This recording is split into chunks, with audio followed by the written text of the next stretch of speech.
Lying on the side of my bed, listening to the voices in my head, trying to figure out what they said. Oh, lying on the side of my bed, listening to the voices in my head, trying to figure out what they said. Hi and welcome back to Radio-Athma. I am Jishnu and today I have with me one of my favorite musicians. Please say hello to Sidd Coutto. What's up, old friend? It's good to see you again, my friend. Always. What's happening in the world of dance? In the world. In the world of ethnic wear dance. Also known as Swarathma playlist. This is Radio-Athma. It is a place where we chat with our favorite musicians and just hang, and learn a little about each other, and hopefully people watching this or listening to this will also learn a little about us. And in the comment section, we will learn about them. Yes, interactive show. So I wanted to go down memory lane a little bit and tell you about the first time that I saw you. And before I became a musician and a member of a band as I am now, I was a music journalist. Mm-hmm. I used to write about concerts and albums and music trends, and I used to do this for RSJ, Rock Street Journal. Very beautiful. And the year that the band that you were a part of, or you are a part of, Zero, won the Great Indian Rock Festival, I was an innocent bystander, wide-eyed, nice. Watching everything going down, and you guys played a killer set. I still remember that. And you had long hair. I had hair.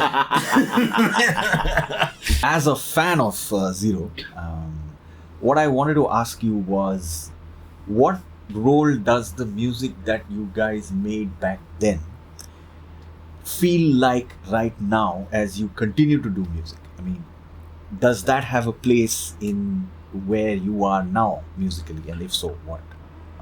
The music that we did in Zero, you're asking if that is still relevant to me? Yeah.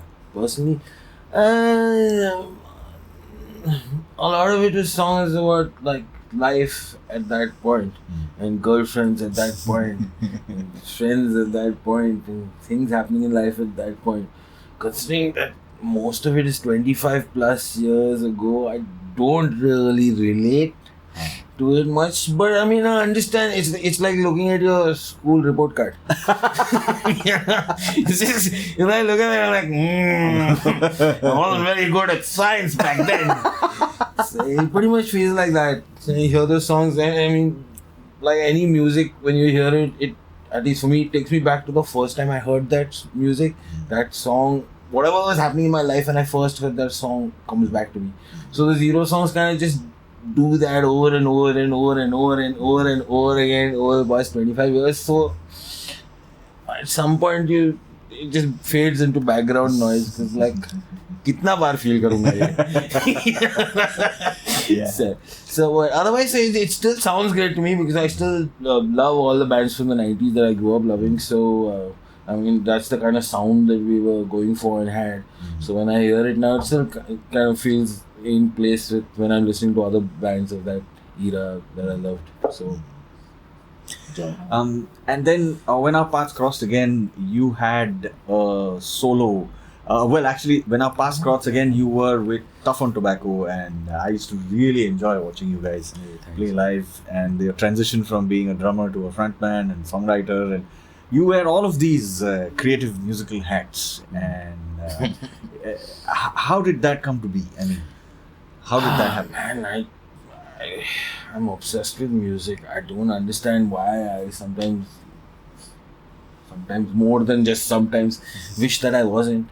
But I just am. I don't even know why I play so many instruments. I suck at all of them. I just want to play. I'm not even I can't really stand my own singing when I hear it. So mixing myself is quite a pain in the ass. But I take it as this is the paper I have, so now I will do paper mache with this paper. So I can't change the paper, so ये paper के साथ मैं करूँगा जो कर सकता हूँ. Much shadow about nothing. Paper mache. So that's how it's been. I just want to play all the time. Music makes me happy. Writing songs is like pissing for me. It's something I have to do Periodically. Yeah, and when I do it, I get stuff out and I feel better. So then, if taking the analogy of pissing forward, if there needs to be water in your system in order to flush out the toxins and therefore entertain the world with your fluid, then what is it that hydrates your songwriting? Life. That's Can I double click on that and see what is the definition? for you? So just like how it's just a bodily function, writing songs or making music. It's just something that comes out, and I've said this for years about songwriting. It's just whatever you're feeling at that moment in your life, you put out. So just like if I go home now and I probably write a song about you and I chat. It's just that's what's on my mind. Right. And a song to me is frankly just like having a conversation, except nobody's talking back. It's almost like having a conversation sometimes. And I try not to overcomplicate it. And so really everything that happens in life is fuel for the music. So every single thing. Amen. You can I cannot listen to music for 10 years but still be influenced, because it's every little thing that happens, a piece of news, something sad that you see happening, something happy that you see happening, something, that's anything. Too many crackers during Diwali, when Diwali is long over. It's something as simple as that. I think I said that because I probably just heard a cracker in the past 10 minutes. It's just things like that trigger off something, and then I might say something like, take your crackers and fuck off crackers. And I say it in my head, and then sometimes it becomes a tune, because they're like, take your crackers and fuck off crackers. Take your crackers and fuck off cracker, you're a whacker. Weed whacker, weed. And then it just, that's how. Fantastic. Fantastic. Sounds to me like you're an antenna of... That's interesting that you brought that up, because like something I say since I was younger is I don't know where my music is coming from. It's just there in the air. Great beyond. And I used to call it the universal wave of, and then I eventually settled on stupidity. Because if it's reaching me, there's something stupid about it. Right. But it's there. I don't really know chords or words. I do, I guess, somewhat. But it's not like I start a song from okay, yeah, let's work in this key, let's work in this tempo. No, it's just whatever I'm feeling right now. Love it. And speaking of songwriting and collaborating, what we are doing right now, I've really enjoyed. It is a version of our song Bus that we are preparing to play at the Mahindra Independence Rock. And I just, what you did with the song, and hopefully there'll be people that hear it live, and then eventually, hopefully someday we'll, find a way to put it out. It seems so effortless for you to be in the feel of the song or the thought of the song, which is about being forced to pretend like everything is okay and just keep singing songs. Apna kaam hai bas gana gaane ka. And then a counterpoint to that in the English lyrics that you wrote with that little reggae vibe and everything. I loved it. I know how you do it now. You just told me. So I will not gush about how do you do it, because I know.